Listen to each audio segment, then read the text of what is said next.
"Get out! You don't belong here!" John Thompson's fist smashed into David Washington's face. The 70-year-old black veteran staggered back, eyes burning not with fear, but with disbelief. In that crowded hotel lobby, people watched. Some recorded, no one helped. To John, he was just an old man, someone easy to humiliate. But what John didn't know, what no one in that lobby knew, was that the man he just slapped was the father of the city's police chief. And before the day ended, the entire hotel would learn what happens when arrogance meets consequence. Hit subscribe.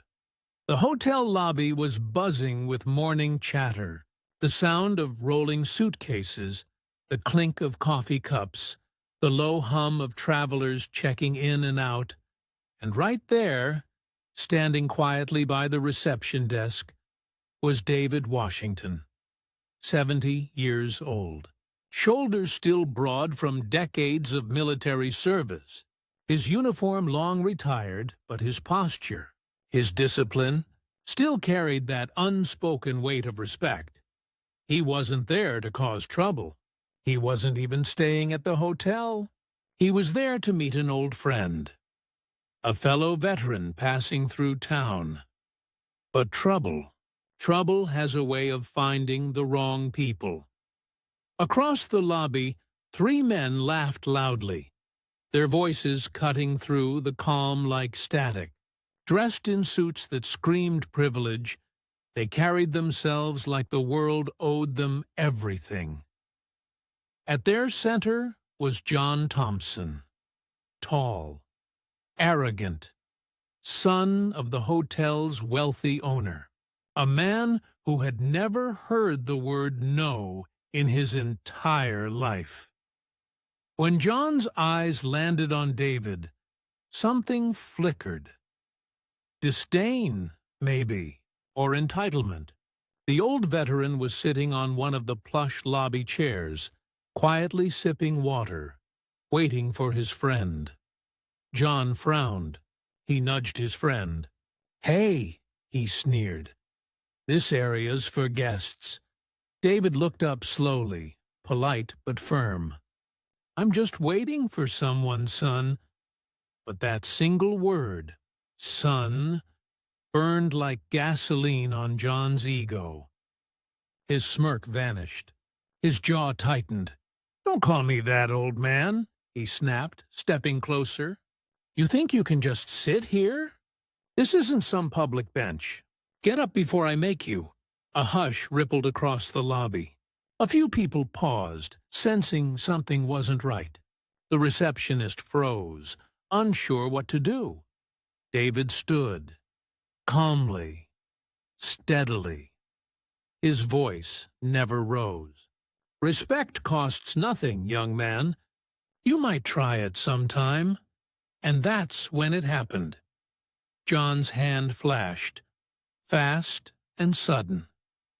A violent blur that connected with David's face. The sound echoed through the marble hall like a gunshot. David stumbled back, hand pressed to his cheek, eyes stunned not by the pain, but by the audacity. The room went silent.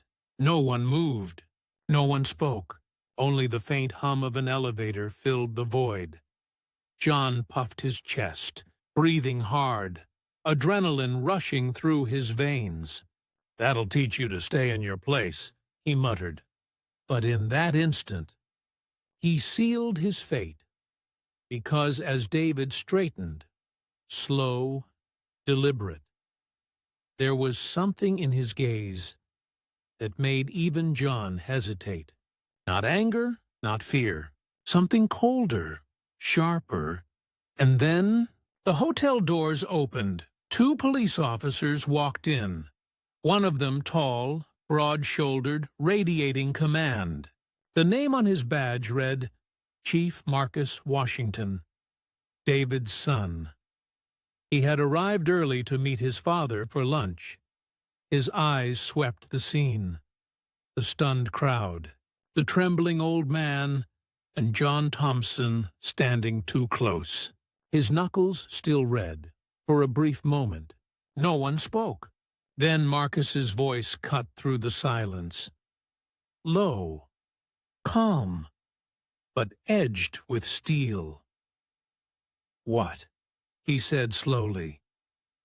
"Did you just do to my father?" The air changed. The laughter, the arrogance, all drained from John's face, because in that single sentence he realized this wasn't just an old man. This was the father of the most powerful law enforcement officer in the city. And what came next would not be handled quietly. The lobby was dead silent, like the air itself had frozen in place.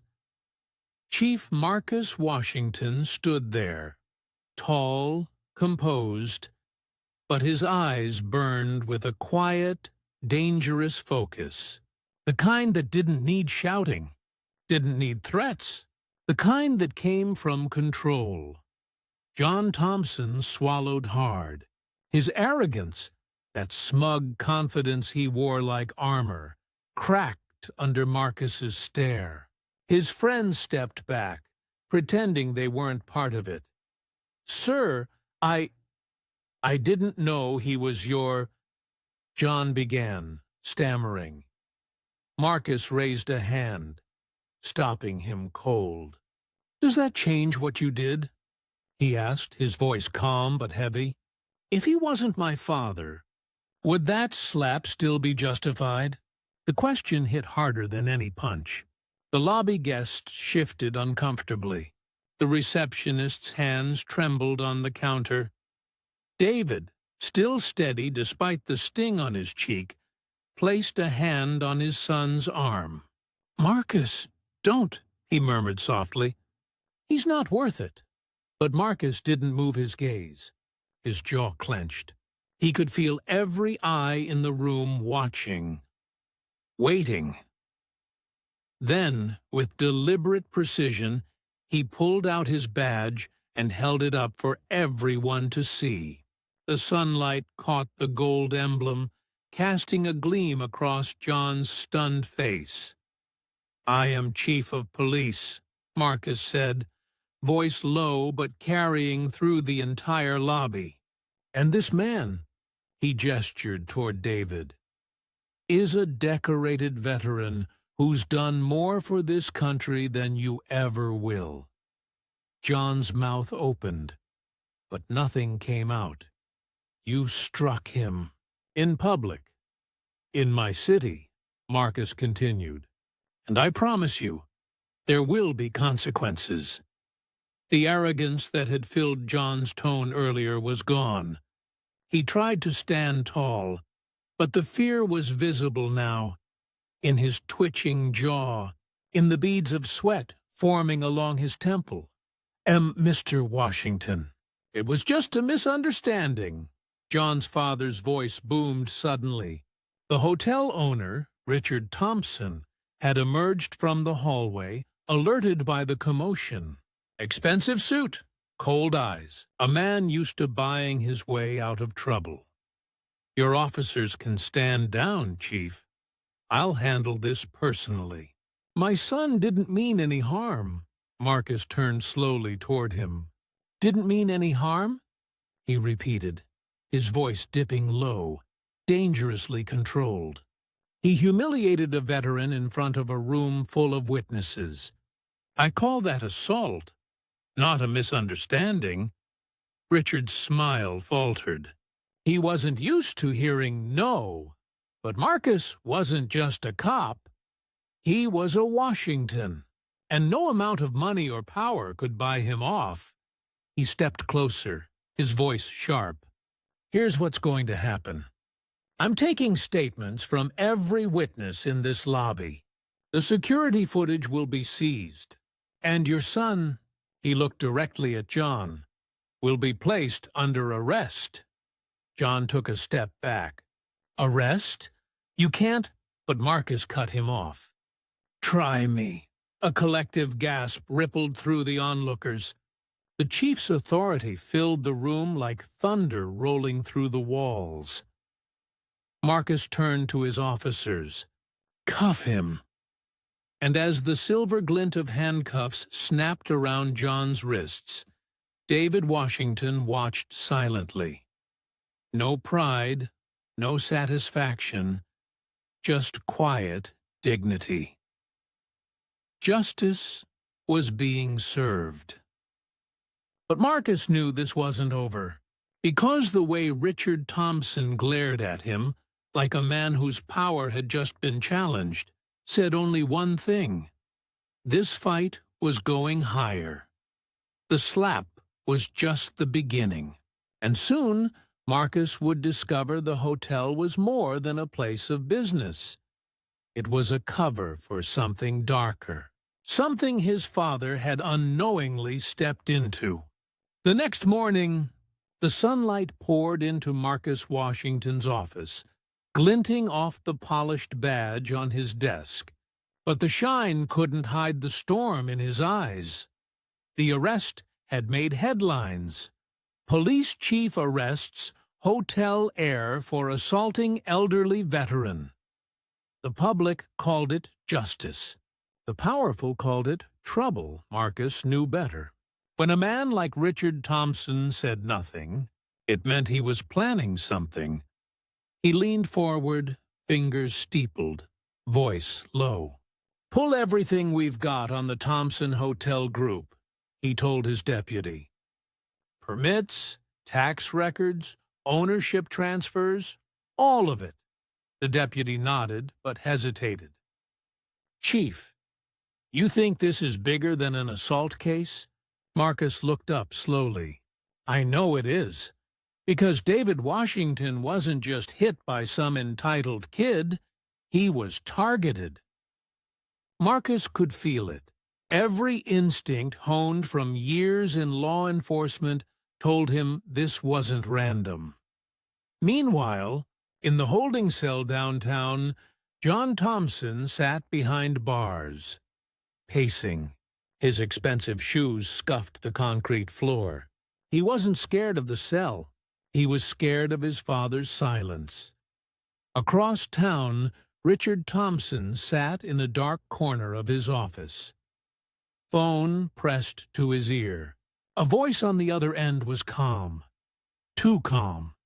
"Your son's stupidity has attracted attention," it said. "Attention we can't afford." "I'll handle the chief," Richard muttered. "He'll back down once he realizes who he's up against." The voice chuckled. "You don't handle Marcus Washington. You remove him." That was the moment Richard realized. This wasn't just about saving his son. The people he worked for, the ones funding his hotels, weren't businessmen. They were laundering millions through fake contracts, hidden inside those same luxury walls. And now, Marcus Washington was sniffing too close.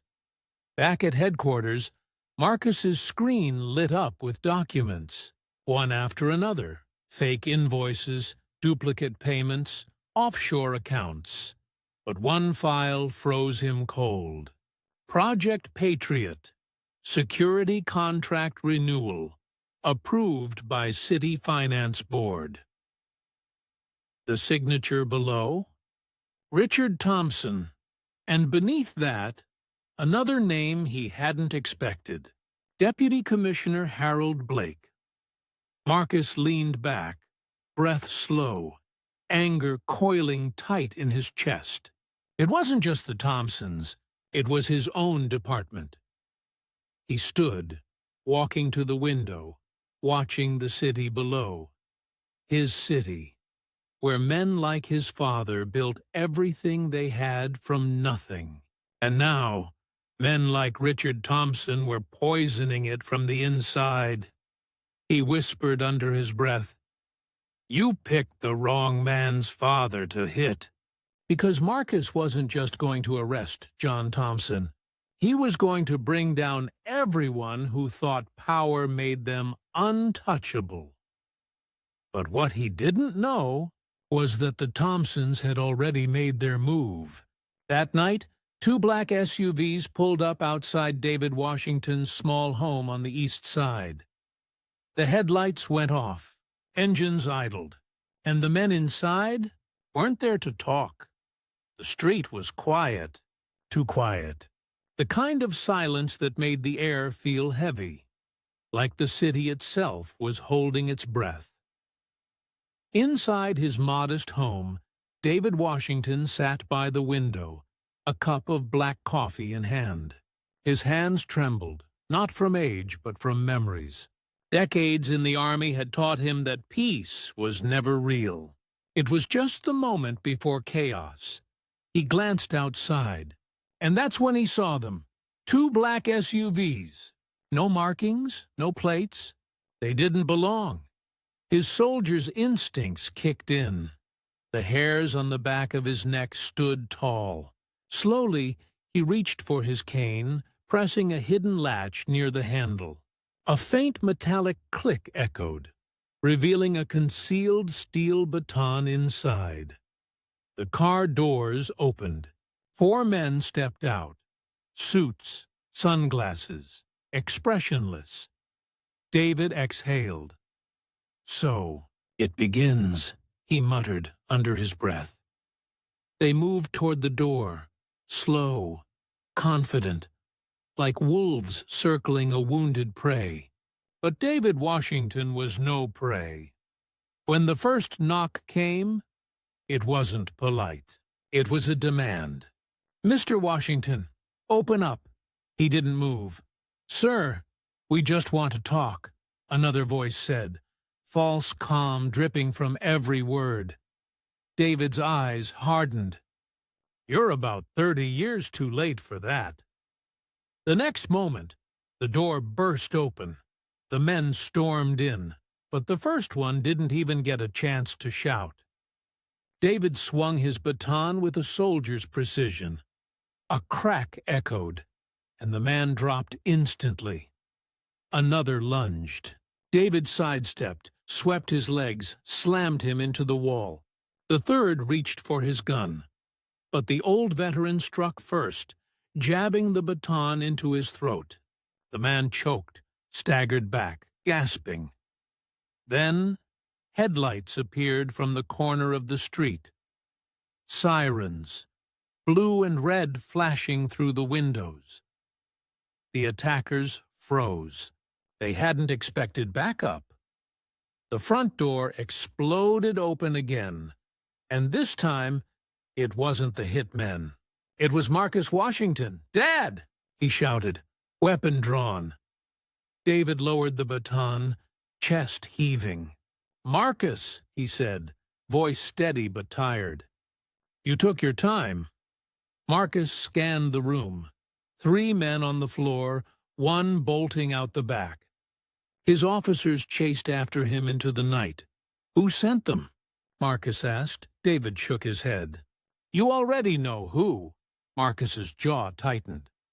"Richard Thompson." David looked him dead in the eyes. "Then finish it, son. Not for me, for everyone they've crushed beneath their boots." Marcus nodded slowly. "I will." The next morning, Marcus called for a task force. Quiet, off record. He didn't trust anyone in his department. Files disappeared overnight. Witnesses retracted statements. Cameras conveniently malfunctioned. But Marcus wasn't relying on paperwork anymore. He was relying on truth. By noon, he had enough to expose everything. The fake contracts, the bribery ring, and the financial trail connecting Richard Thompson to top officials, even inside the courthouse.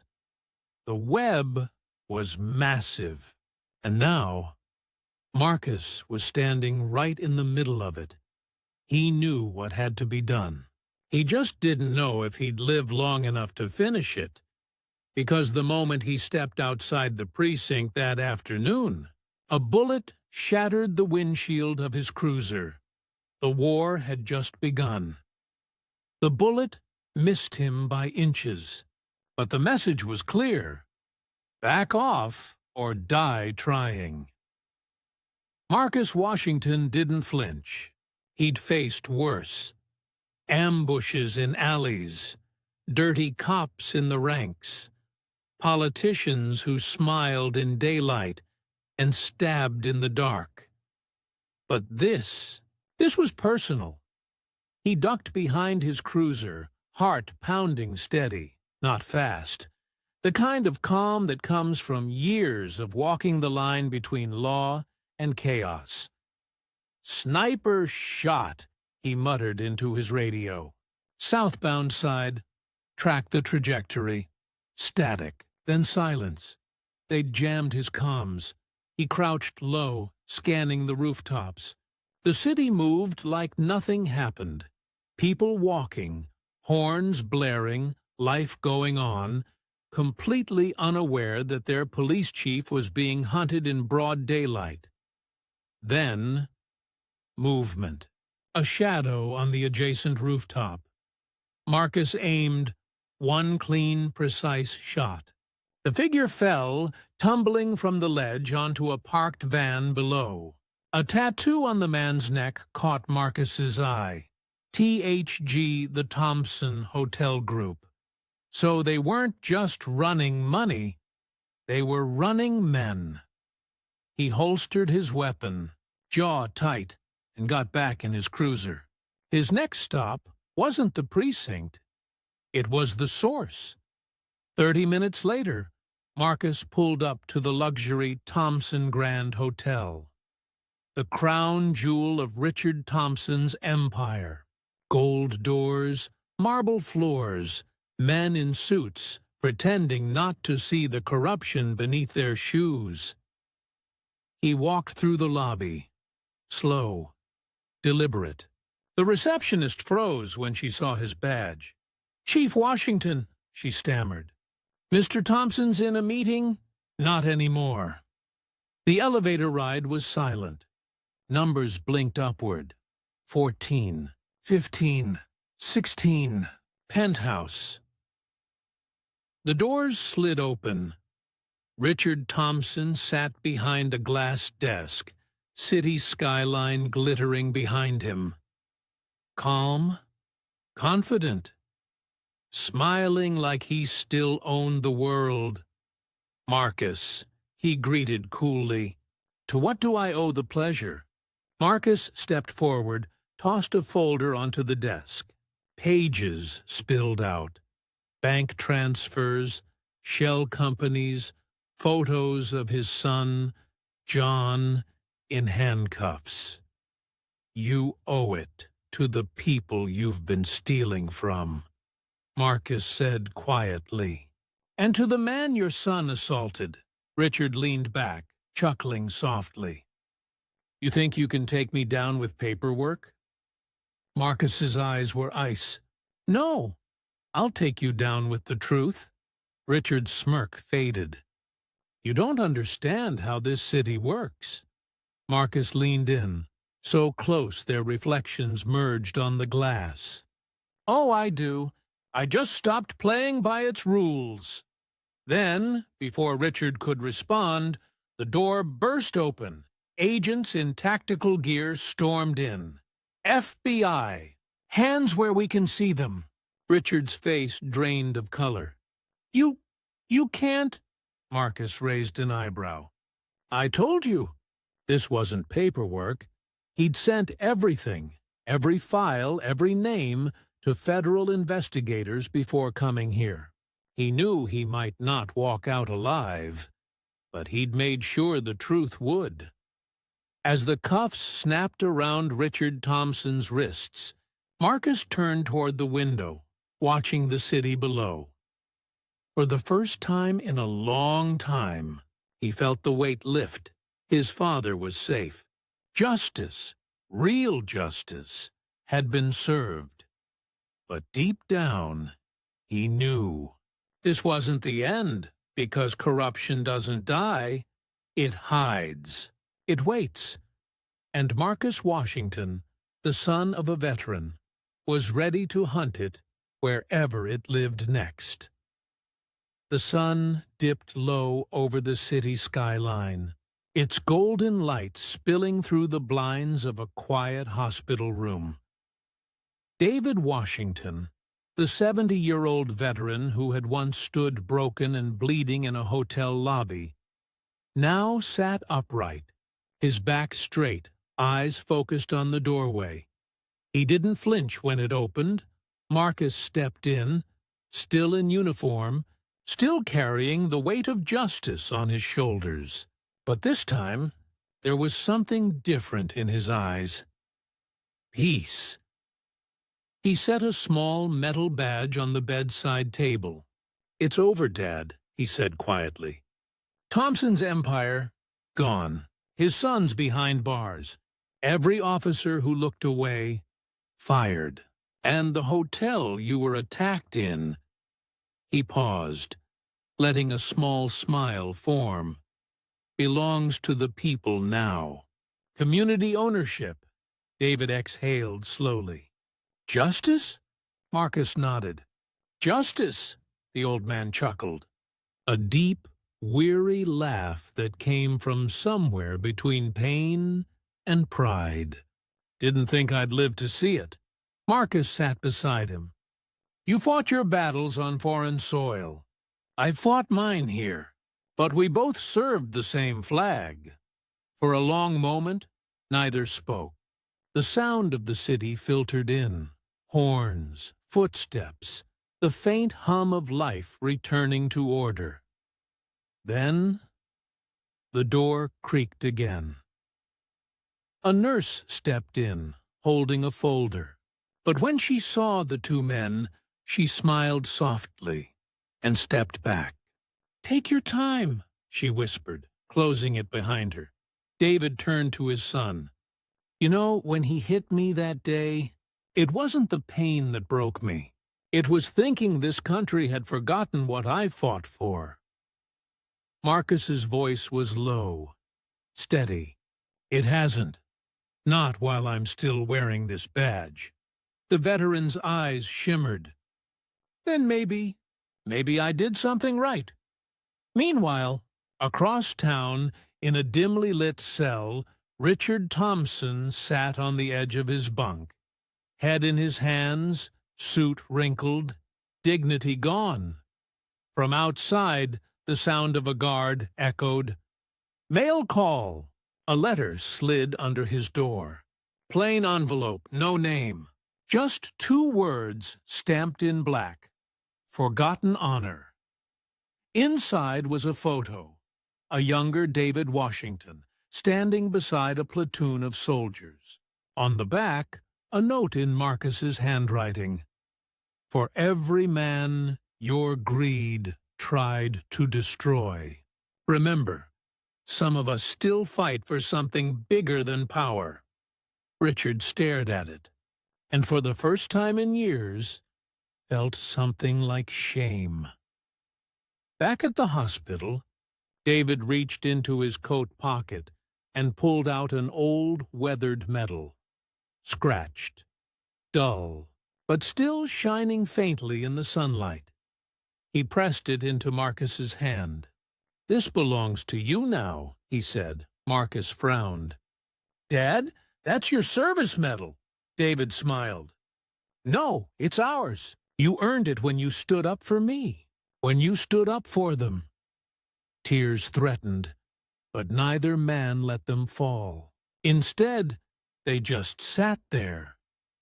Two generations of warriors, united not by battlefields, but by principle. And as the day faded into evening, one truth settled between them. Justice isn't always loud. Sometimes it's quiet, and it arrives long after the pain. But when it does, it changes everything. If this story moved you, share it.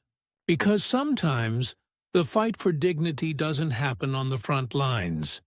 It happens in silence, in courtrooms, and in the hearts of those who refuse to bow. Stay strong, stay aware, and never forget, even in the face of hate, There's always someone ready to stand for what's right.